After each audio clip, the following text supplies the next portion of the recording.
धनबाद विधायक राज सिन्हा ने press conference कर धनबाद पुलिस के खिलाफ बोला हल्ला। नमस्कार, आप देख रहे हैं न्यूज़ 69 भारत समाचार के साथ मैं हूं मनीष कुमार झा। आइए अब समाचार जानते हैं विस्तार से। धनबाद विधायक राज सिन्हा ने आज अपने आवास पर एक प्रेस कॉन्फ्रेंस किया, जिसमें उन्होंने धनबाद पुलिस को आड़े हाथों लेते हुए हेमंत सरकार पर हल्ला बोला। उन्होंने क्या कुछ कहा, आइए हम आपको सुनाते हैं। सभी मित्रों को पहले तो नमस्कार। और दीपावली, छठ पूजा, चित्रगुप्त पूजा, लक्ष्मी पूजा, काली पूजा, सभी पूजा के बाद हम सब लोग अपने सांस्कृतिक कार्यक्रमों से अब फ्री हो गए हैं। और जो धनबाद की हालात है, खास करके जो यहाँ अपराध जिस प्रकार से बढ़ रहे हैं, जिस प्रकार से छोटे बड़े सभी व्यवसायियों व्यापारियों से धमकी देकर उनसे रंगदारी वसूला जा रहा है। रोज रोज उनको फोन के द्वारा जो उनको जान मारने की धमकी और उसके बदले पैसा दो का जो फोन आ रहा है, ये छोटे व्यापारी हो, बड़े व्यापारी हो, बड़े व्यवसायी हो, छोटे व्यवसायी हो, सबके साथ यह घटना हो रही है। कई एक लोगों को, यहाँ तक कि जिन लोगों के ऊपर गोली चलाई गई, जो लोग घायल हैं, अपने इलाज करा रहे हैं, दोबारा उनके पास फोन आ रहा है कि अभी तो बच गए लेकिन आगे नहीं बचोगे बच्चों। बहुत से दुकानदार भाई, बहुत से व्यापारी अपने प्रतिष्ठान को बंद कर चुके हैं और यह हालत जो है अब वो असहनीय हो गया है।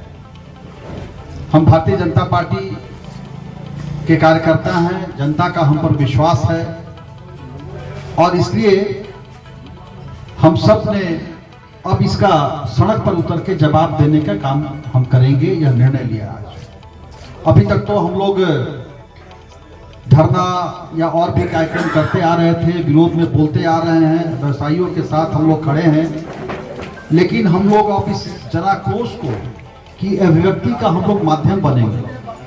और आज धनबाद विधानसभा इसकी शुरुआत करते हुए हम लोगों ने तय किया है कि 2 तारीख को हम एक विशाल जनाक्रोश यात्रा निकालेंगे, जो यह संदेश देगा यहाँ के प्रशासनिक पदाधिकारियों के अकर्मण्यता के विरोध में। जिस प्रकार से यहाँ अपराधियों का मनोबल बढ़ गया है, यह बर्दाश्त के बाहर है और इसलिए 2 तारीख को हम लोग तेतुल तल्ला मैदान से यात्रा निकालेंगे और रणधीर वर्मा चौक तक हम समाप्त करेंगे, जिसमें हमारे सभी मंडल के आज अध्यक्षों ने, मंडल के महामंत्री, हमारे सभी पदाधिकारीगण जिला के जो इस विधानसभा में निवास करते हैं, सब लोगों की उपस्थिति में कार्यकर्ताओं ने एक जोरदार जनाक्रोश यात्रा निकालने का फैसला किया है।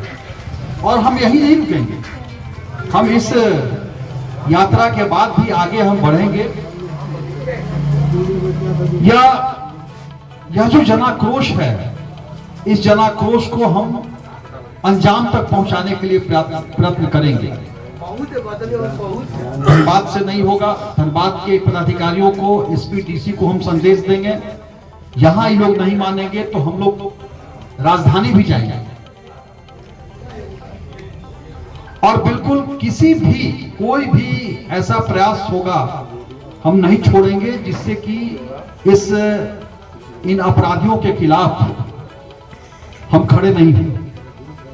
यह पुलिस मूक दर्शक बन करके, मुझे तो समझ में नहीं आ रहा, हम इस आंदोलन में अपने व्यापारी भाइयों को भी, चैम्बर के लोगों को भी आमंत्रित करेंगे। और जिस प्रकार से चैम्बर बार बार आंदोलन जो कर रहा है और वो प्रशासनिक पदाधिकारियों के आश्वासन पर उनका जो आंदोलन समाप्त हो जा रहा है, अब प्रशासनिक पदाधिकारी की अकर्मण्यता को हम लोग उजागर करेंगे। मुझे तो लगता है कि प्रशासनिक पदाधिकारियों को, खास करके या जो हमारे पुलिस पदाधिकारी हैं, कहीं ना कहीं से उनकी मिली भगत है और यह जो एक बड़ा हिस्सा जो जिस प्रकार से व्यापारियों को, व्यवसायियों को डरा धमका कर जो वसूली हो रहा है, उसका बड़ा हिस्सा का भागीदारी सरकार भी है। और इसीलिए पूरा धनबाद करा रहा है, पूरा धनबाद त्रस्त है ऐसे अपराधियों से, ऐसे रंगदारों से। लेकिन सरकार के कान पर जू नहीं रेंग रहा।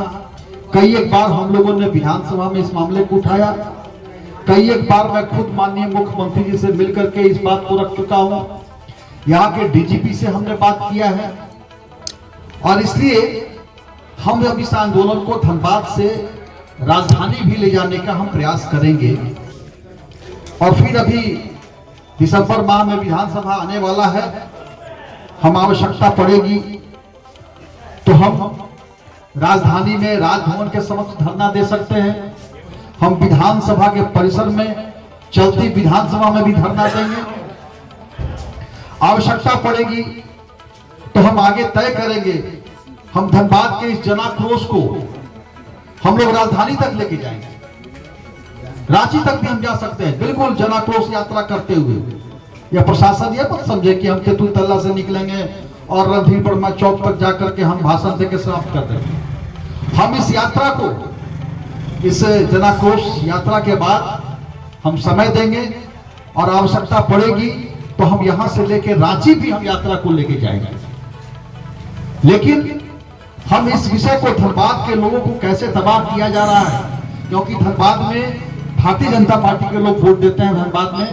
धनबाद जिले में यहाँ सरकार जो चला रही है उन लोगों को जनता पसंद नहीं करती, इसलिए धनबाद के लोगों को तुरंत त्रस्त करो, तबाह करो, तंग करो।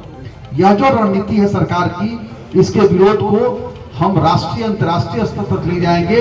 हम पूरे धनबाद से बाहर रांची ले जाकर के और हम इस मुद्दे को ध्यान आकृष्ट कराएंगे और उसके बाद भी आवश्यकता हम कोशिश करेंगे कि हम केंद्र में अपने माननीय गृह मंत्री जी के पास भी जाकर के इस विषय को रखें। उनके पास भी अपने माननीय सांसद जी के नेतृत्व में अभी लोकसभा चलने वाला है और माननीय सांसद जी के नेतृत्व में हम लोग दिल्ली जाकर के माननीय गृह मंत्री जी से, केंद्रीय गृह मंत्री जी से मिलेंगे। और यह जो आज के दिन में हम चांद पर पहुंच गए और पुलिस करें कि ट्रेस नहीं हो रहा कहां है, विदेश में है, हम उनसे आग्रह करेंगे कि यह अगर यहाँ की धनबाद की पुलिस अकर्मण्य है तो विशेष कोई टास्क फोर्स बना करके धनबाद के इस आपराधिक गतिविधियों पर नियंत्रण करवाएं या इसकी जांच करावें और ऐसे अपराधी जो कहीं भी अंतर्राष्ट्रीय स्तर पर छिपे हैं उनकी कोशिश करके उनको शिक्षकों के अंदर डालें, जेल के अंदर डालें, यह हम आग्रह करेंगे। और इसलिए आज हम भारतीय जनता पार्टी के धनबाद विधानसभा के अपने कार्यकर्ताओं ने, हमारे जिलाध्यक्ष जी हैं, हमारे सह पदाधिकारी हैं, इसके खिलाफ भारतीय जनता पार्टी चुप नहीं बैठेगी और इस रंगदारी के खिलाफ हम कार्य को अंजाम तक पहुंचाने का संकल्प लेते हैं। यही आज आपसे आग्रह है।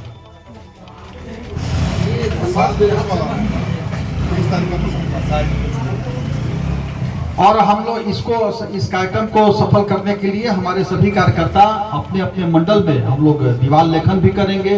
हम लोगों से एक अपील पत्र भी लोगों के बीच में बांटेंगे और 30 तारीख को सभी मंडल में जो हमारे जो बाजार इलाके हैं उसमें शाम में हम लोग मशाल जुलूस भी निकालेंगे।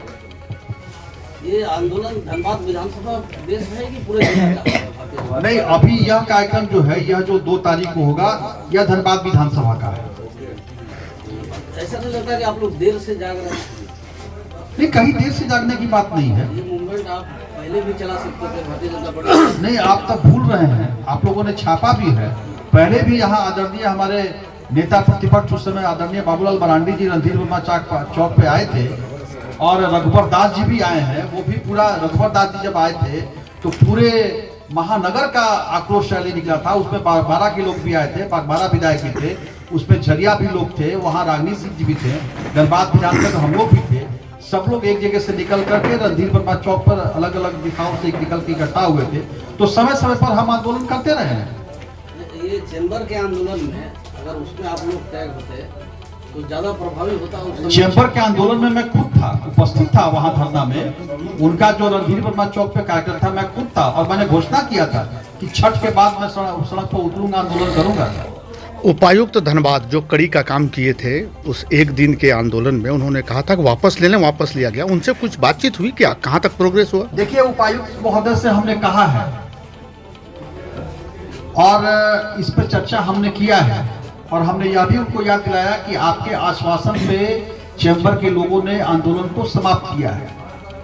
तो अभी चैम्बर के लोग या जो भी जिनको भी अभी दुकानें बंद हो रही हैं, अपराधियों को फिर से फोन आ रहा है। जिस दीपक अग्रवाल जी को गोली मारी गई थी, घायल थे, उनको इलाज कर रहे हैं बाहर में, फिर दोबारा उनको फोन आ रहा है।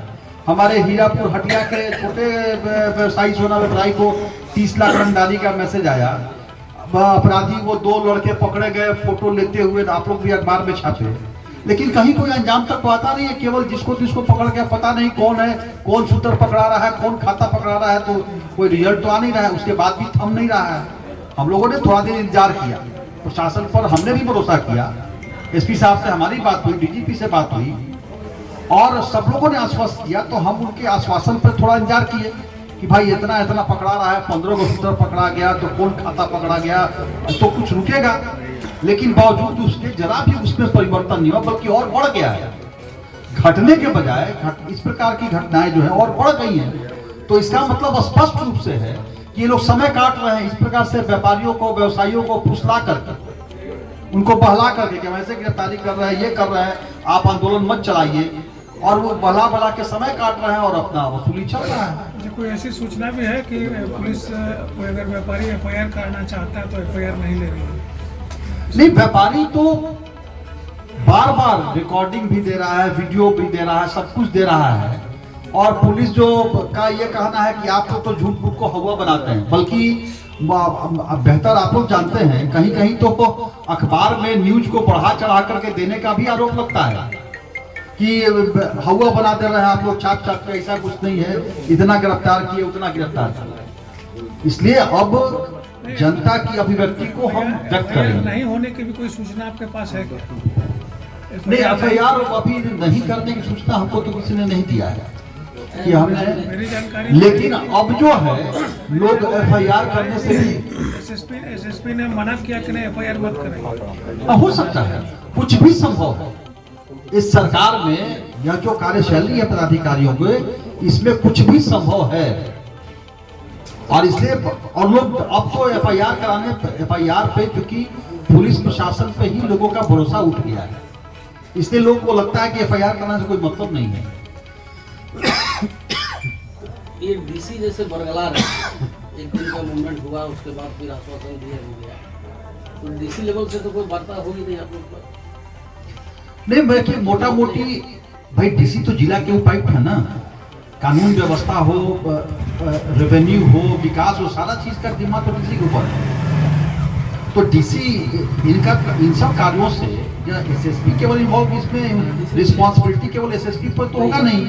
इसमें तो जो भी यहाँ के जिम्मेवार पदाधिकारी हैं, सबके ऊपर रिस्पॉन्सिबिलिटी है। ये एक छोटे से लेकर के बड़े पदाधिकारी तक। और चूंकि डीसी जो है वो जिला के उपायुक्त जो है वो जिला के हेड है। भाई सब कुछ है तो पहले तो डीसी के यहाँ आएगा, उसके बाद एसएसपी किया जाएगा। ठीक है, सीधे सीधी पुलिसिंग जो है वो एसएसपी देख रहा है, लेकिन डीसी को इसमें हस्तक्षेप करना चाहिए। और मैंने डीसी से यही आग्रह किया है कि डीसी साहब आप इसमें हस्तक्षेप कीजिए, आप यहाँ के पदाधिकारियों को बुलाइए, उनसे बात कीजिए कि आखिर क्यों नहीं कंट्रोल हो रहा है, क्या दिक्कत है। और जो भी दिक्कत है आप सरकार के नुमाइंदे हैं, आपको यह बातें, यहाँ की सारी बातें सरकार तक करनी चाहिए। चीफ सेक्रेटरी से बात करनी चाहिए, होम सेक्रेटरी से बात करनी चाहिए। आपको स्पेशल कुछ मंगाना है तो स्पेशल टास्क भेज करके सरकार यहाँ टास्क फोर्स बनाए धनबाद के लिए। हमने यह भी आग्रह किया था, डीजीपी से भी कहा था कि आप कोई स्पेशल टास्क फोर्स बना करके कोई विशेष स्पेशल ऑफिसर को, यही धनबाद है, आप याद कीजिए, यहाँ सुमन गुप्ता जी एसपी थी, अपराधी डर से भागे थे। तो क्यों नहीं कर सकते हैं भाई? यह धनबाद तो रणधीर वर्मा जैसे पदाधिकारी को हम याद करते हैं, चौराहे पर जब भी गुजरते हैं तो रणधीर वर्मा जी की मूर्ति देखते हैं तो उनको हम याद करते हैं। तो क्यों नहीं काम कर सकते? धनबाद जेल से भी इसका लिंक है ना, ये जो रंगदारी हो रहा है। अब ये तो पुलिस का मामला है, ये क्या है, यह तो पुलिस का काम है ना, यही तो हम भी जानना चाहते हैं। नीरज सिंह हत्याकांड के कई एक्यूज जेल से संचालित कर रहे हैं, धमकी दे रहे हैं, जो पुलिस के साथ जुड़ा हुआ है। अब देखिए ये किसका है, क्या है, नहीं है, यह विषय सब पुलिस का। हम लोग तो बस जो अंधेरे में तीर जो आप लोग छापते हैं, जो पढ़ते हैं, वो सुनते हैं। बाकी यह विशेष सघन जांच का कौन इन्वॉल्व है, क्या है, नहीं है, यह तो सब पुलिस का मामला है। आगे के कार्यक्रम में सर किसका किसका समर्थन आपको प्राप्त है? जैसे उस समय हुआ था कि केमिस्ट एसोसिएशन ने भी साथ दिया था, जो एक दिन की बंद हुई थी।